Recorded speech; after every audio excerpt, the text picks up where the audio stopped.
basic level is that South Africans are deeply concerned. So even if you compare us to some of the markets around the world, South Africans' levels of concern are exceptionally high. And what we see is that is driven actually primarily by financial security concerns. So only 54% of people are really deeply concerned about the health impact of COVID-19. But what we know is that actually they're very worried about how this is affecting their financial security and the security of their families. And what we know is that that's not unfounded.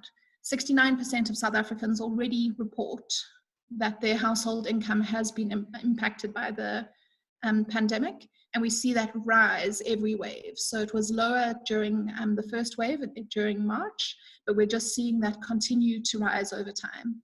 And certainly our concern is also fueled by the government's stringent measures and by the media, which is exploding with this debate around the economic impact of lockdown. So we're in a highly stressed situation overall, and that's impacting a lot of what's happening with consumers and their attitudes to life. And I think as marketers, there's this really interesting phase where actually many brands have been paralyzed in the face of the pandemic. So we're in completely uncharted waters, and there's a lot of difficult choices that have to be made by brands and businesses. So should I advertise? Which of these changes are real? Which of these changes are things that are going to stick even after the pandemic? How should my brand adapt? And importantly, how much money can I afford to spend in the face of a very volatile economic situation? So for many brands, we've seen just really standing still. It's a deer in the headlights moment, trying to decide what it is that we should do next. And I think one of the brands that we've been very impressed by is Vodacom. So I'm looking forward to AB sharing a little bit later on some of his experiences. But for many brands, this is a very, very stressful and difficult time to decide what it is we should be doing. The reality now is that whether we're ready or not, it really is time for decisive action. So it's essential that brands really do step up in this new world that's emerging. And as we start to see the light at the end of the tunnel, what we really want to help you on the journey is thinking about whether the brands that you work on, the brands that you lead, are ready for this post-lockdown world that we're starting to enter. And what we'd encourage you to do throughout this period is to really think about your business and your brand holistically. So we have many clients who come to us and say, what should I be doing about e-commerce? Or, what should I be doing with my brand? These things are important, but actually our most effective response happens when we think about all of these shifts and changes in an integrated way and make choices across sort of the wheel of how our brands work. And that means really considering what is happening with the channel and the shopper, what is happening with consumers. We're seeing very big attitude shifts happening. What's happening with your category as a whole, and therefore, of course, that affects what happens with your brand. But also thinking about our organizations, is that fundamentally, in order to be effective during this time and the time to come, our organizations are actually in a state of flux, and we're going to need to work quite differently in order to be effective. And it's when we consider all of these things together that we can really create an effective business response. We also encourage brands at this time to really think about your actions in 3 horizons. The first is really thinking about immediate action. What is the action my brand needs to take today? And that changes week on week. The second, which we'll focus on more today, is thinking about the plans for recovery and recurrence. And I think that's a really important horizon, is that it is really important for brands not just to think about plans for recovery, but to recognize that there are likely to be waves of the pandemic for the next year, and that we should be really thinking about the cyclical nature of how life is going to be defined and how that affects consumers, and be prepared for that and plan for that now. And then fundamentally, it's really important to sort of lift our heads up from the pandemic and think about the future as well, because there's opportunities in the further out horizon that brands can prepare for now. So as we consider all of these things, I think it creates challenges, but also opportunities for brands as they need to respond.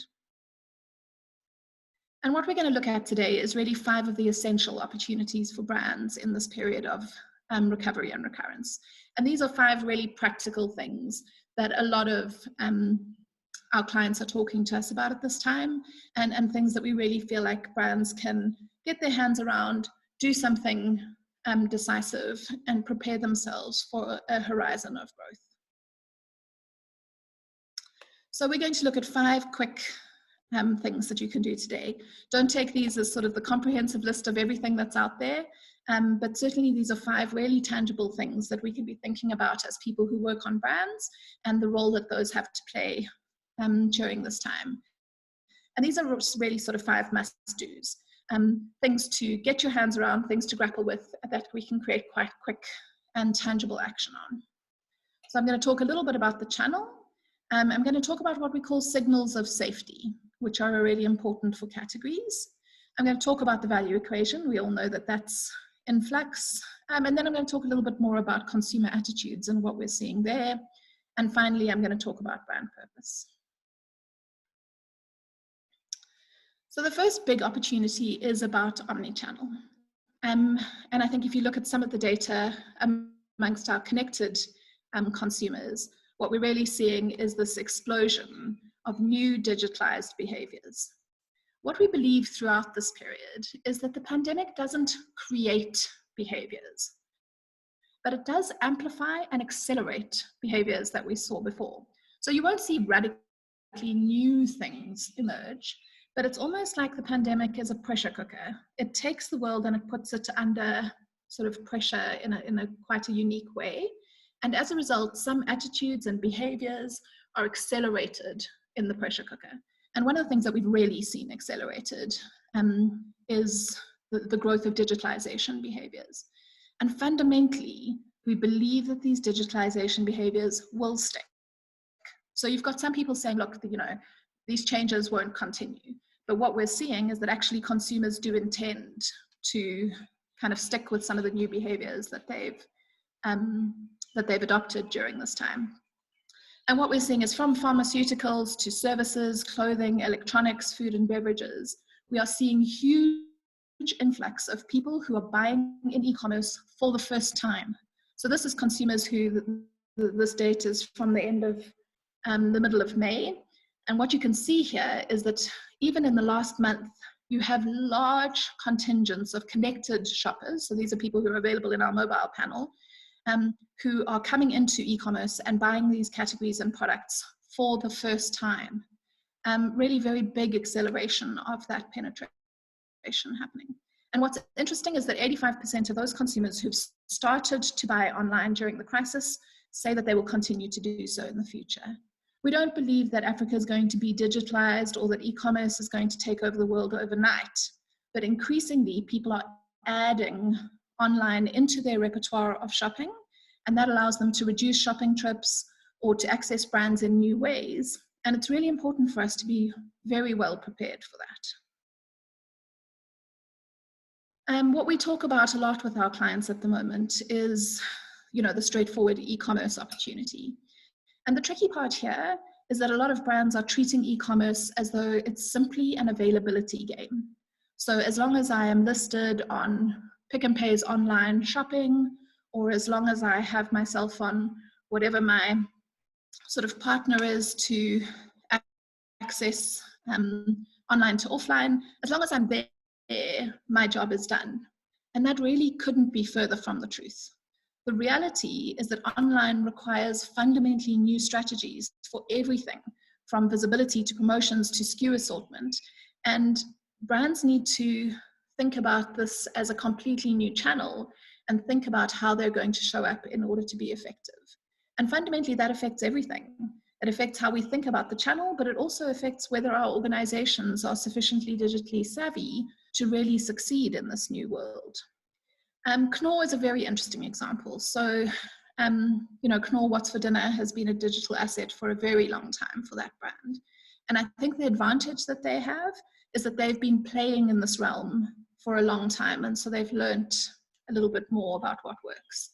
And what we know is that, they're doing very effective stuff during the lockdown, helping consumers with recipes and meal plans. But what I thought was most interesting is how they're taking their digital presence into the actual commerce environment.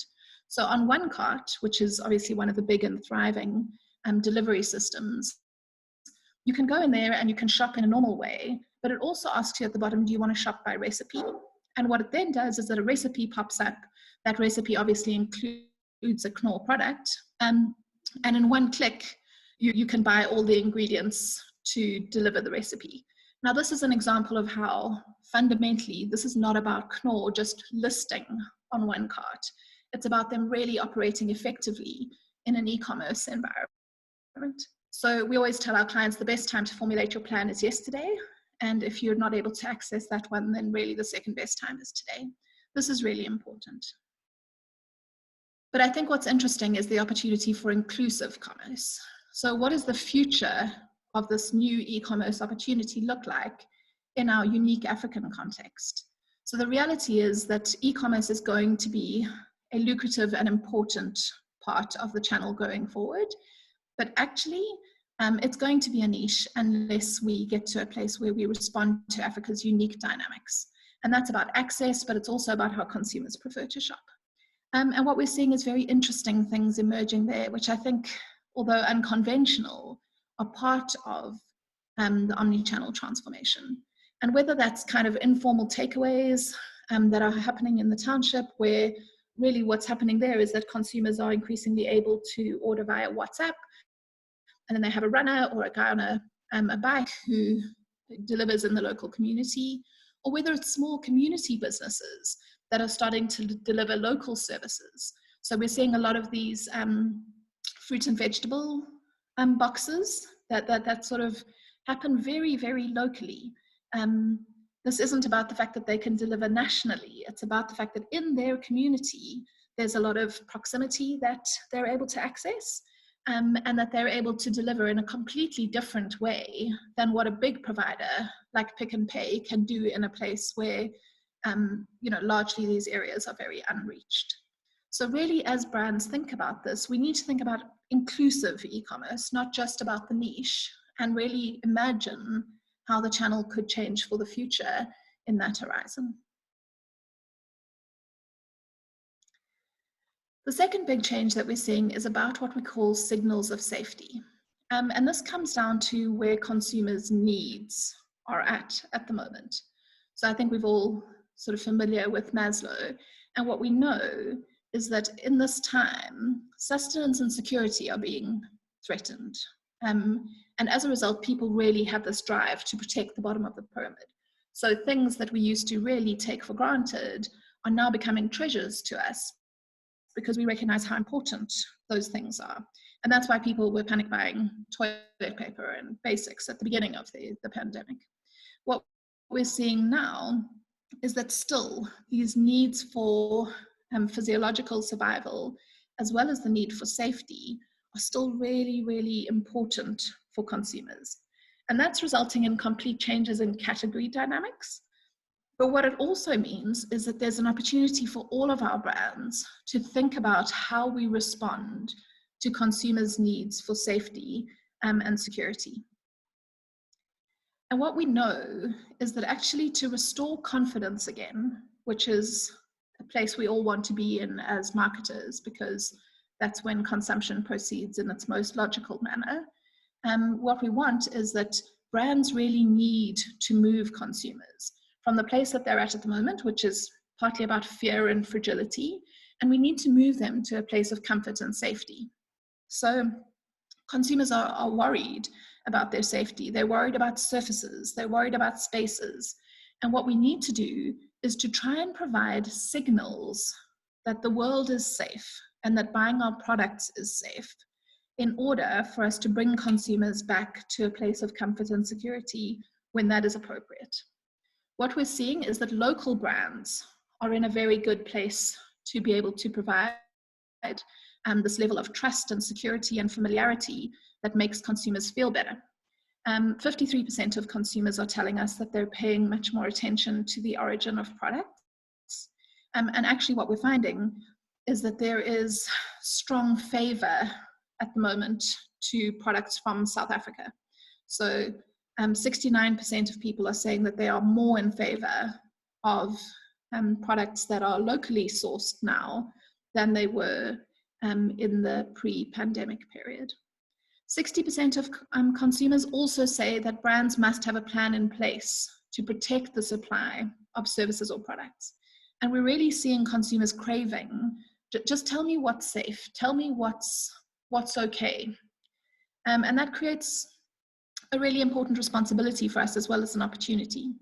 So this is going to be long after the restrictions are lifted. Consumers are going to be looking for these signals of safety. And those signals could look like physical kind of guarantees. And what we're seeing is Airbnb like really fighting back with this clean seal idea to try and encourage visitors back into a behavior in the future. So icons and rituals and signage, these kinds of things help consumers feel that there's some kind of shield of safety for them. The in-store environment is really important. And depending what spaces are important for your category, it's really important to think about how we champion the recovery of those spaces. So if you're an alcohol brand, thinking about how in the future, once the regulatory environment changes, how we can make spaces like taverns or bars safe for consumers, how we can make consumers feel safe there, is actually really important to the recovery of the category. For many FMCG brands, helping retailers to feel as though the space can be safer and can be more hygienic for consumers, and then communicating that very actively to shoppers is going to be an important part of our categories recovering well. And then what we're seeing is that actually consumers want reassurance on product safety. How is this product produced? How is it transported? Is the outside going to be something that I should be worrying about? We're seeing behaviors of consumers, people who, disinfect everything that comes into their home from the grocery store. And what we're seeing is that brands that are coming together as an industry to try and really communicate to consumers that it's okay and it's safe and there's enough safe signals are really helping the recovery of their categories. And then there'll be a very interesting, what we're calling an immunity premium. And this is for brands that offer benefits of safety. So of course, the most obvious ones is that we've just seen this explosion of things like hand sanitizers. So what we know in our global data is that these categories have doubled overnight, and more than that in some markets. And really amplifying that and figuring out a role in that is important. What we know from the China data now, kind of 7 weeks into the post-lockdown period, is that it's these hygiene brands that are really seeing the strongest continued growth in their sales trajectory. Also brands that are related to in-homing have got kind of good potential, whereas actually a lot of the essentials people stockpile, but then they go back to normal consumption behavior. And it's really the non-essentials or the luxuries that are struggling in China now. So really thinking about what is the immunity premium that you can attract? How does that affect your claims? How can you create a campaign that helps consumers feel as though your brand is part of their safety and their new regimes? The third big shift, of course, we know is that value is going to come under enormous pressure. And it's really important for our brands to know that value isn't just about price, so it's also about benefits, and things like trust and safety and convenience are a really important part of the value equation right now. But at the same time, we're seeing consumers behave in far more price sensitive ways. So consumers are saying that they pay more attention to prices, they pay more attention to products on sale, and really you can see in those green numbers there, we've seen a huge increase in those kinds of attitudes as the pandemic has progressed and as the economy has become increasingly fragile. So the value equation really is far more important than it ever has been before. And what we will see is, we believe, 3 types of behaviors, which we've seen every time the consumer comes under value pressure. The first is switching, and this is about switching to more affordable categories as well as more affordable brands. So private label brands typically are thriving during this time, and we're seeing huge trends in some of the European markets in a switch towards private label. The second is that consumers will swap. So they will select a more affordable size or pack format. So they could switch from a big bottle to a little bottle because of affordability, or they could switch to a bigger sort of bag of rice or something like that because they're looking for bulk savings. And that all depends on their available income and how important the category is in their grocery spending. And then we're seeing squeezing. And this is probably the most dangerous one because this literally means rationalizing either the quantity that they use or the frequency of consumption. So this actually results in changes in the category size. And all of these things will be affecting brands. And that shapes how we really need to think about our response. And what we encourage is that this isn't about promotion. This isn't about price cutting our way out of the situation, but it's about thinking about new and better solutions to offer value. So that could be thinking about penetration, which is about maintaining and growing access and affordability. It could be about preference, so how you talk about your benefits so that people understand why they should buy your brand instead of a competitor. It could be about occasionality, so really helping consumers to realize that your brand is still very relevant during a period that is very unusual. Or it could be about frequency, so really encouraging regular usage and repurchase. And this is an interesting example from Unilever Indonesia, where they're creating refill stations. And this is fundamentally about that first one, about penetration, is that in a world where consumers may not have the ability to buy into sort of a whole big unit, you can actually go and buy all of their household and personal cleaning products by gram or by milliliter. And you sort of pump whatever you need into your own container, and then you go and weigh that, and you're charged for that.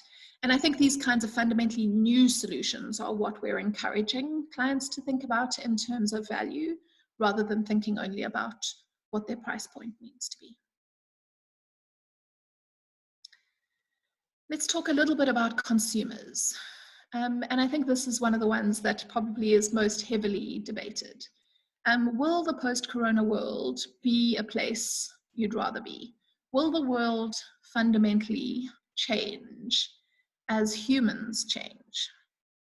And what we know is that COVID-19 shakes our worldviews. So it does make us question what matters.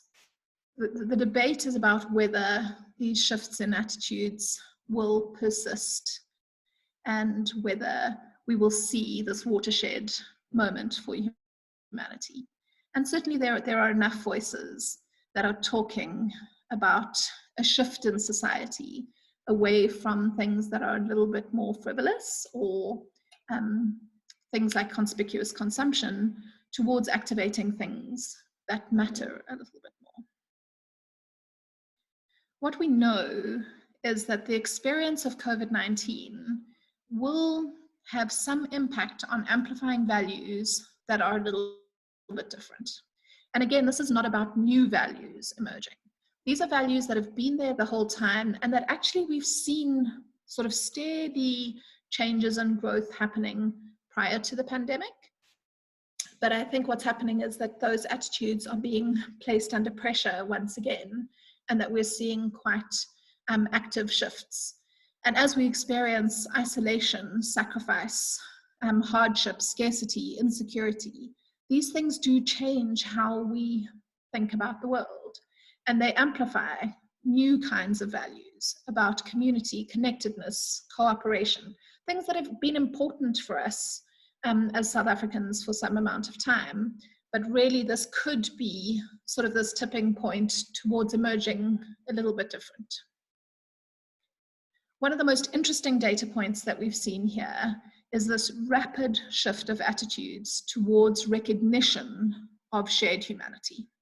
So at the beginning of the crisis in wave 1 of the barometer data, what we saw is that consumers were really in a me space. So they were saying things like, I'm sure I'm going to come out of this stronger. There were these big, dominant me attitudes about me taking this on, about boldly finding the strength to work through it. And what was interesting at that time is that only 8% of people were saying, we have to react together, we'll make it if we stick together. And what we're seeing now in wave 4 is that that attitude is up to 23%, far higher than the individual me attitudes. And this change towards an era of we, where we recognize that we're in this together and can actually only overcome it by banding and sticking together, is something that could have very interesting, far-reaching implications for brands. Certainly at this time, what we're seeing is that we brands will thrive. So, most brands are either in the me camp, they're about individualism in some way, versus other brands that are more collective. And how we show up should really aim to resonate with values that we think matter more to consumers right now. Of course, this has to be authentic. So finding the shared values in this moment between what your brand is really about and how consumers are feeling is very important. And that could be looking like a connector. So the example of what Haagen-Dazs is doing with their secret sofa is an opportunity to bring joy, but also an opportunity to just bring people together and of course put ice cream at the center of that. We're also seeing opportunities to be generous and compassionate, as well as resourceful, helping consumers find solutions in unusual ways. Koo has done some interesting work in that space. But sometimes we think that all of these brands have to be, to be relevant, you have to be like an Achshem brand, warm and compassionate, and Dove is an amazing example of what they've done from that place. But that's because that's authentic to their brand. There's other things that could be happening here. It could be about your role in bringing joy. We all need a reminder to be kind of happy and to enjoy life. And there's roles for joy brands during this time as well. It could be about sharing knowledge. You could be the sage, a brand that feeds our desire to be informed and empowered. So really knowing your own brand character and then figuring out how you can show up in a way that resonates with values that matter is an important opportunity to connect with where culture is at right now. And then finally, of course, that affects brands. And for a long time, I think many of us have been talking about the shift towards purpose. And we know that that's been sort of something that has been growing in momentum over time. But faced by a crisis, once again, what we think is that that will be more important than it has ever been before. To shift from being something that has sort of been a little bit of a nice to have to something that is absolutely essential for brand growth. And we know that those purposeful brands that make a positive difference have seen over a period of 10 years more sustained value growth. But really that's something that we need to be thinking about at this point in the development of all the brands we think we work on. What's really important is to not understand that purpose is about CSR. So many brands will say, yes, I have a good corporate social responsibility program. And what we know is that CSR will garner a certain level of goodwill, and it can help to build corporate reputation, which of course is a contributor towards brand health. But actually alone, this can't step change brand preference. So, CSR as a baseline is donating resources and these kinds of things, providing tactical support to consumers is what responsible brands do, but it's not likely to contribute significantly to business growth alone. What we're seeing is that some brands are adopting new business models. So they're actually thinking about new channels and touch points and being of practical support in new ways. And that's good. Those brands are likely to tap into sort of little pockets of incremental growth.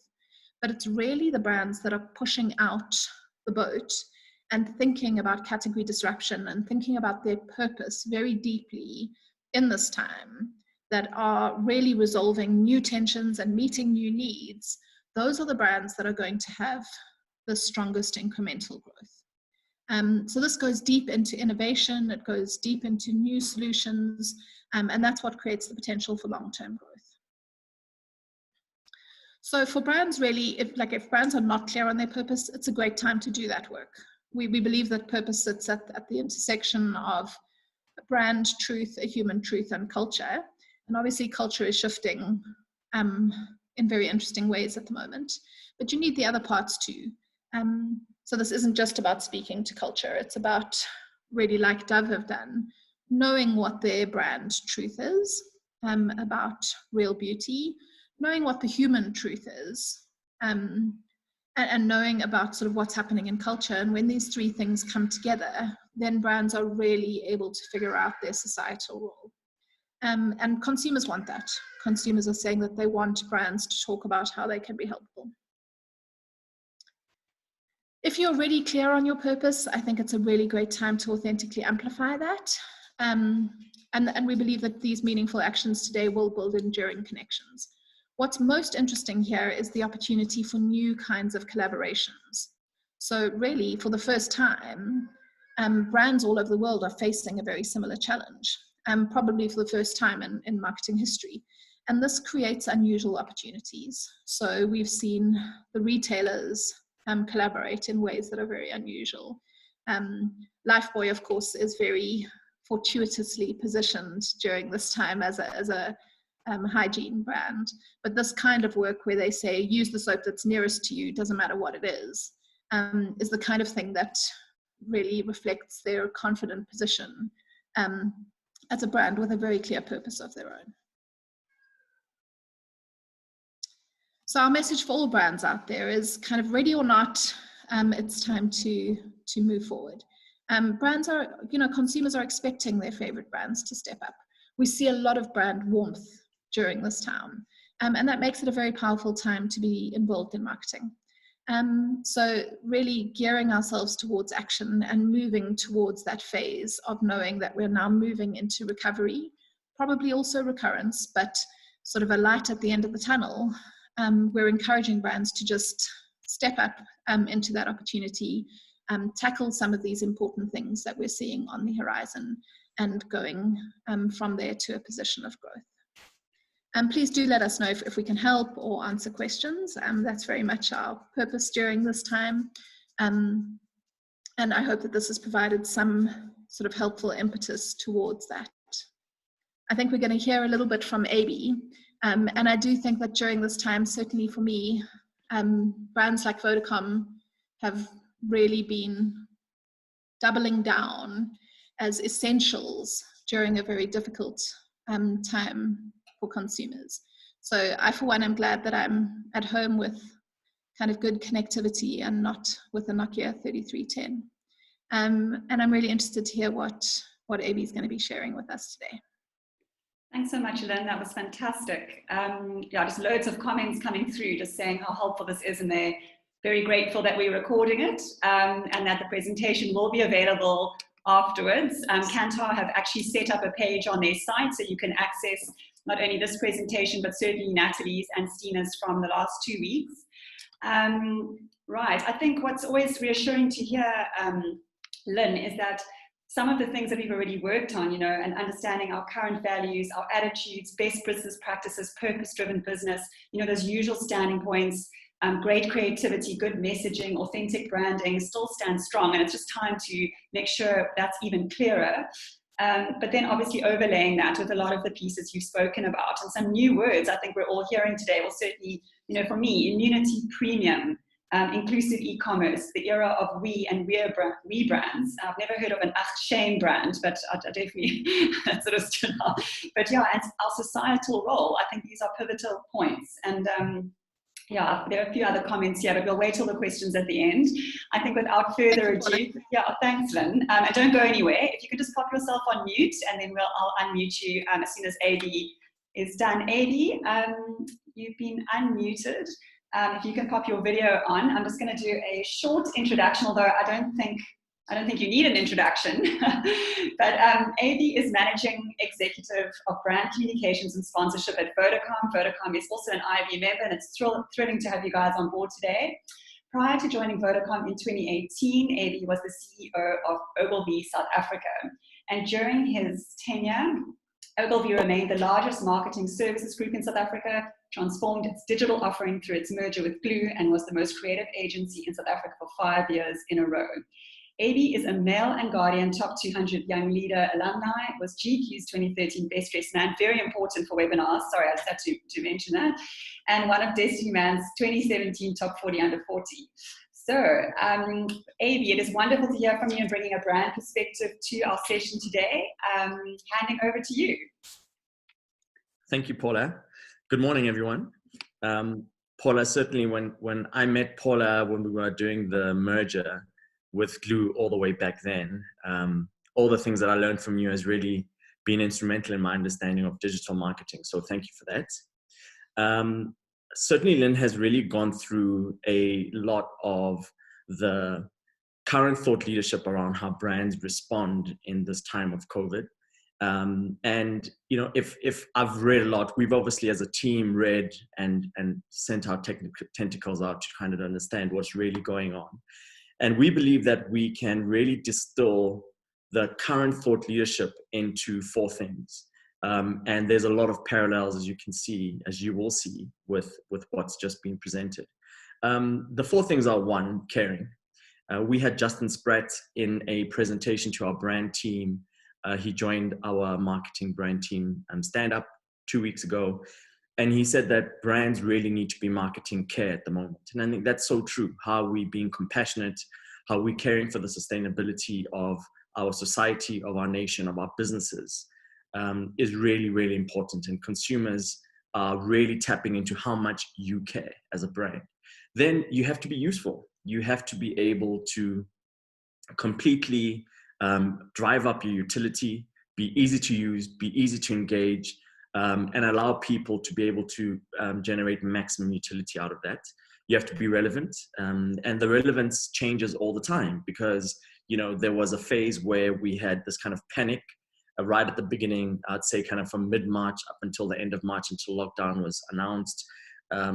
You have to behave in a very different way as a brand in that phase to how you're going to behave now, where there's a lot of anxiety, but people are beginning to understand the reality of what's hitting them. They're starting to do the maths around what their income is going to be, where they're going to try and find savings, what their solutions are going to be to survive in this particular phase.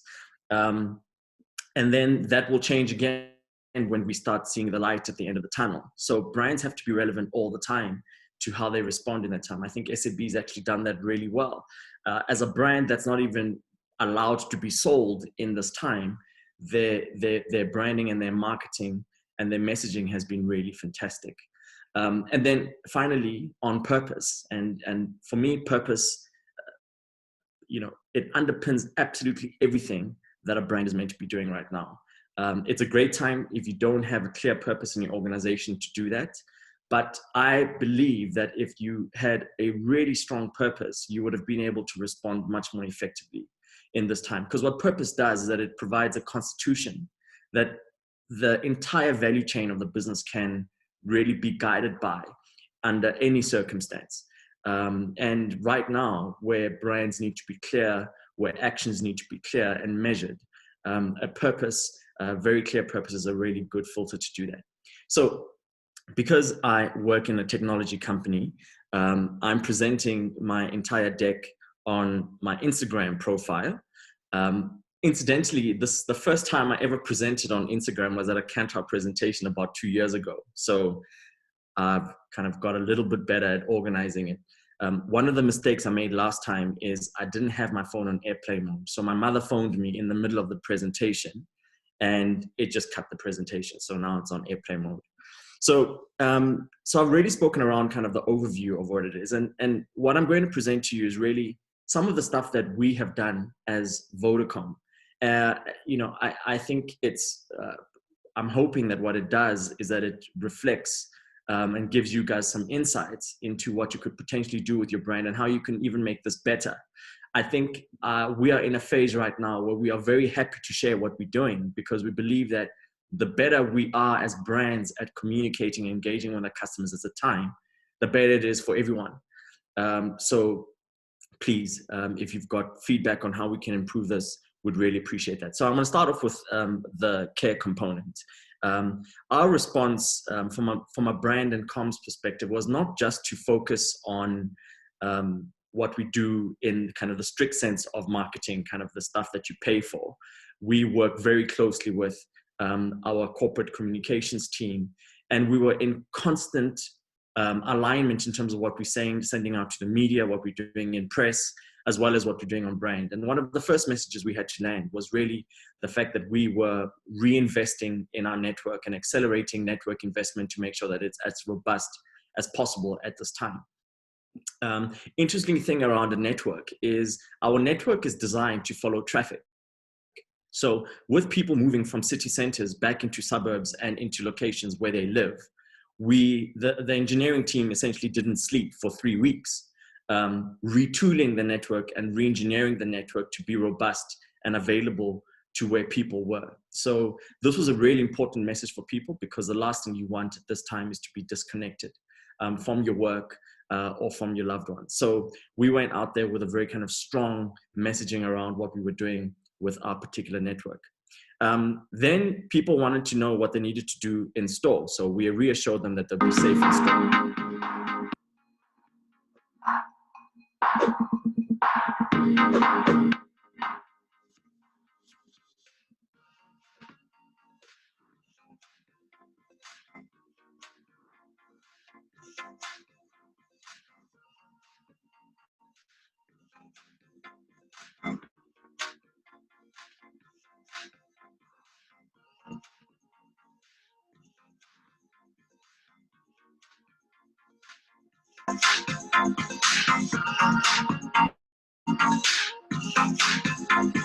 So we've redirected a lot of the funding that we had in out of home into our digital media, because we needed to redirect into a channel that most people were going to be accessing. Obviously, our out of home investment was going to be less effective at the time. But interestingly, we did not cut our marketing budget. We simply redirected it to other forms. Another way that we kind of showed care is we invested in a lot of material around gender-based violence. I mean, gender-based violence is a scourge in society. And at this time where vulnerable people are at home with their partners and really there's no way to go, it was really important for us to take a step up and invest around our gender-based violence investment. What we do is we completely fund the gender-based violence command center that sits in Pretoria, the Department of Social Welfare mans with social workers, the individuals that handle the calls. Our call volume has increased threefold in this time. And we also looped in our sponsorship properties to help us. So here's a little message around GBV. See it doesn't mean it's not happening. Stop. Don't be that guy.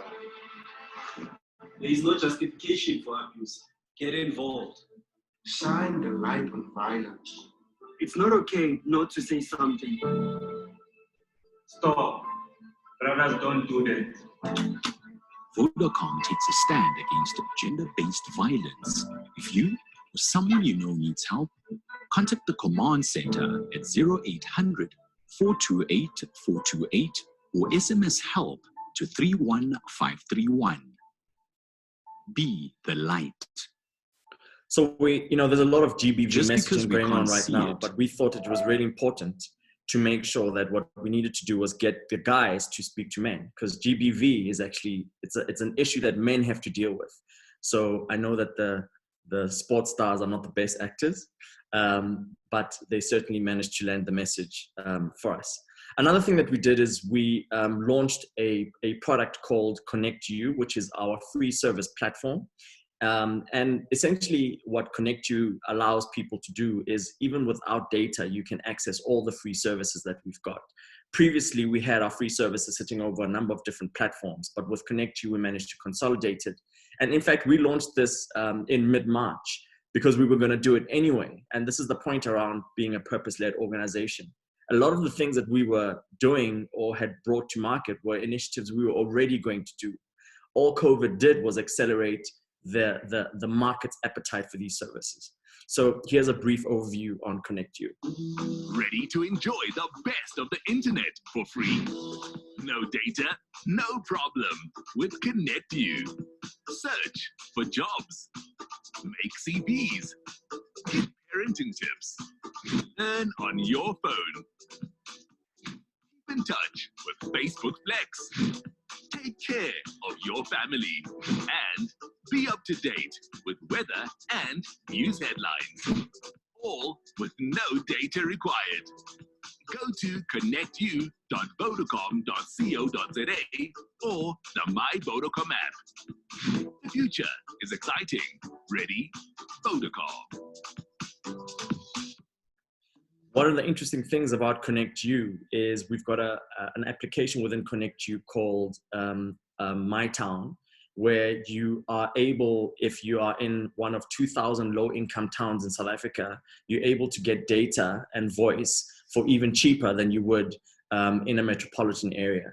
That service has, it has literally around over 500,000 hits on a daily basis with people accessing those particular services. So quite timely in that regard.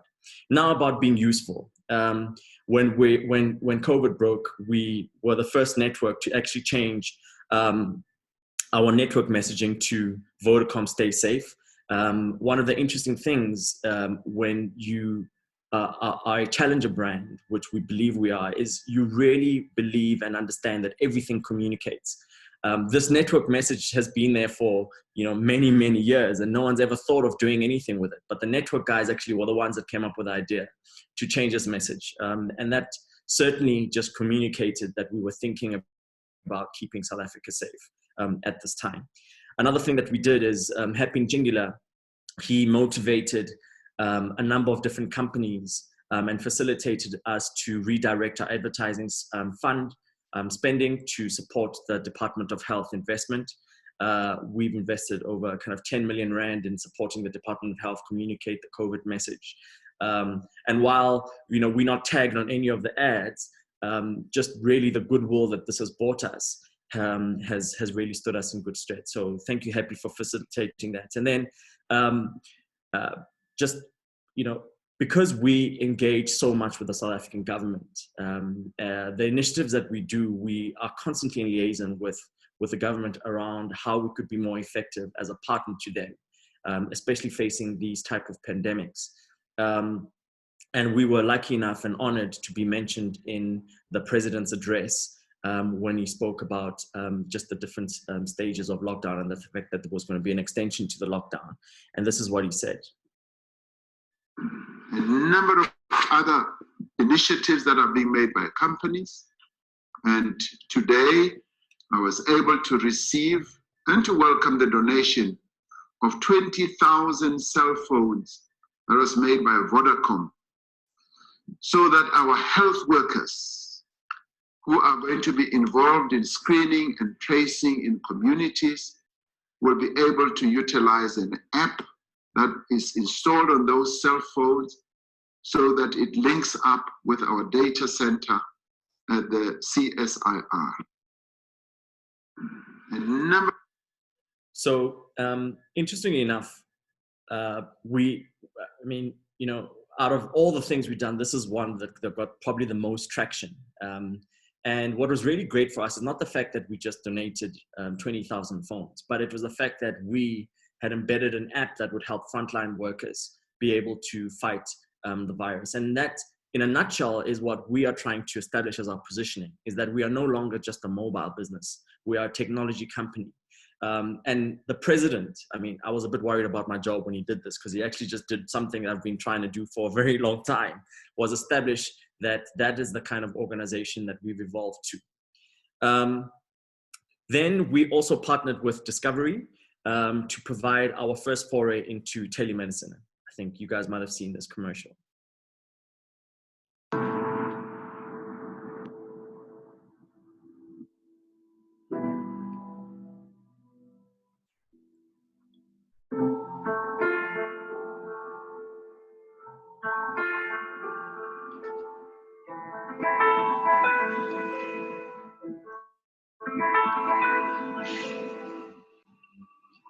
Amongst us are the men and women who rise at dawn every day and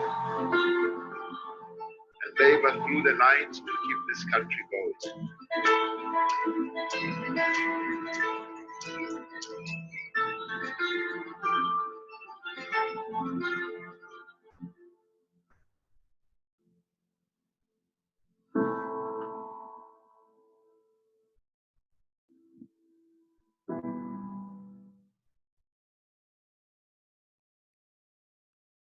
So two really well-recognized, powerful brands in South Africa, providing utility by partnering and providing a free service to South Africans at the time that the most needed it. We got a lot of traction around this, and I think more and more brands are going to be thinking much more laterally about finding partnerships that are going to be able to provide utility to their customers. We've had already kind of over 300,000 people accessing the service. So the way that it works is that you kind of do a self-assessment, and if your symptoms are serious enough, you get access to the actual doctor consult, where you can engage a doctor virtually. Interestingly enough, all of the doctors that we've engaged are providing their services for half the price that they'd initially quoted on. So, everyone is stepping in this regard. Another great PR piece that supports some of the purpose initiatives that we've done, we've just gone into a partnership with Alphabet Loon, and we've been able to really establish rural coverage in Mozambique by our partnership with Google. And this is really, it's part and parcel of what we do. We're constantly trying to find ways to provide access for people to work in this digital economy. And in some of those rural areas, you simply just can't, you don't have the infrastructure to get the network in there. I mean, in South Africa, we've got a coverage of over 96%. There are very few spots in South Africa that don't have access to the network. In Mozambique, it's much more than that. So we've had to go into partnerships with different people. So just in terms of the relevant piece, everyone, I think a lot of brands who could put together advertising in this time that kind of reassured people, told them they could stay together even while they're apart. We did the same thing, but we took a different slant, and what we wanted to do was kind of to be a little bit less somber and a bit more optimistic, because the role of our brand is to really be a champion for optimism. This ad was done completely virtually, and here it is.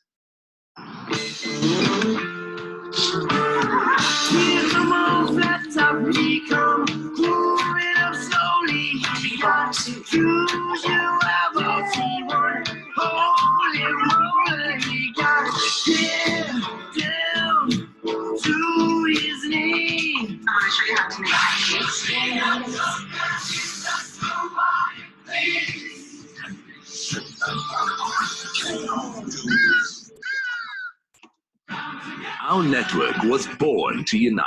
Every day we work to make it more reliable and powerful, because even when we can't be close, we can be together.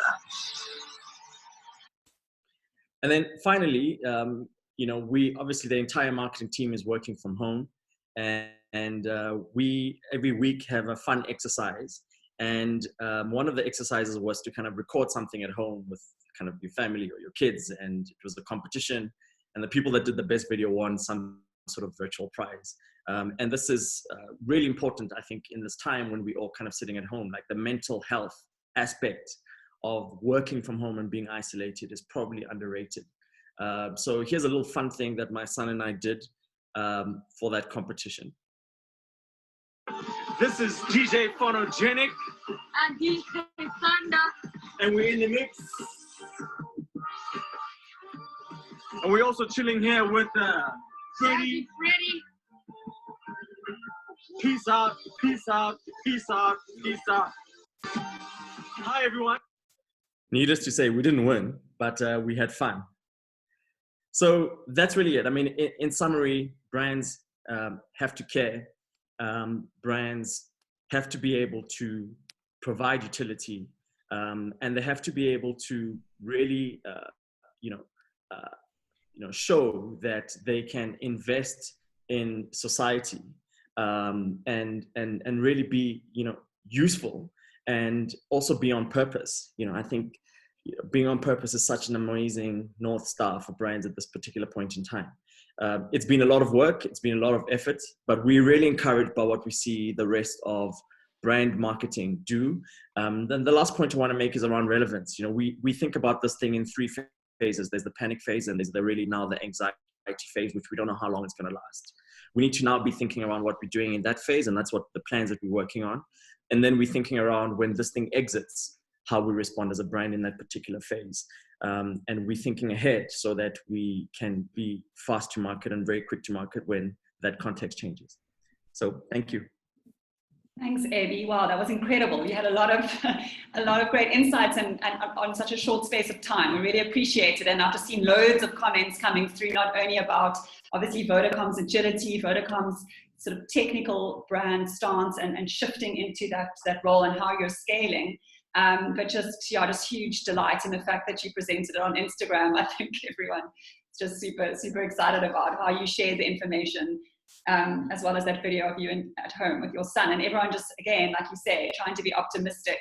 And I love that sort of stage of panic and then recognizing that I think our anxiety is fair to be experienced at this point, but what can we do and how do we then look towards the exit and kind of be born out of that. I think we've got quite a few questions, both to Lynne and yourself, Avi. But the questions are quite, there's no short answer, I can see with the questions. So I just wanted to say thanks to everyone for their questions. We're saving them out on the group chat, but due to time, we're going to get back to you personally with those. And if there are any common questions, we'll certainly include them in the thank you letter, along with the link to the presentation, which will be on Kantar's website, as well as this video. So before I close off, Lynne and Avi, is there anything you'd like to share before we say goodbye? And then we'll do the questions a bit later today. Go ahead, Avi. Yeah, I think that this is a really important time to be in brand. Brands have to be the cheerleaders of society.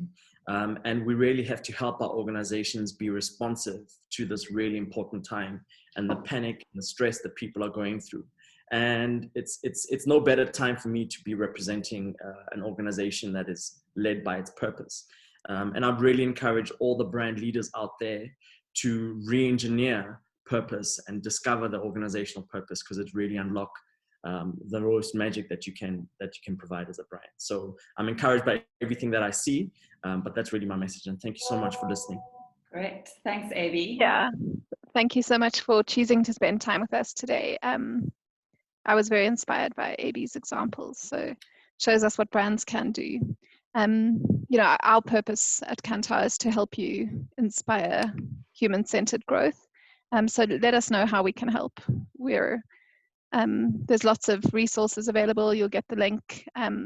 Yeah, use those if they're useful. Reach out if we can help. And yeah, we've got a big responsibility out there, all of us, I think. So it's a good time to be in marketing. Fantastic. I think that, you know, Avi, you've mentioned it in your presentation, and Lynne as well. And I think it's just partnerships really coming together. I know that was in the second phase, and great. I think we moved from 8% to like 23% over the last 4 waves of data. And I think we can all just see that kicking in. And so, yeah, partnerships that one may never have considered. But thank you guys for today and for sharing the information. We'll be sharing the presentation, if not later today, certainly by midday tomorrow. And yeah, we look forward to the next one. A couple of other great areas of support. So we've got Kantar and the IAB session next Wednesday at 9. So please sign up for that. You can use the same link or just follow us on Twitter and you can see it there. Ogilvy are also having a mental health webinar on Friday, which will include the invite on IAB Twitter, as well as on the mailer that will go out to all of you later. I think that'll be a great one to join, considering some of the insights that were shared by Lynne today. And then in terms of COVID reaction and managing personalization versus privacy, you can join the IAB Insights session tomorrow at 11. So lots of opportunities. Let's stay together, let's stay well, let's stay sane, and hope the rest of your Wednesday is a good one. Thanks, everyone. Thank you. Bye. Bye.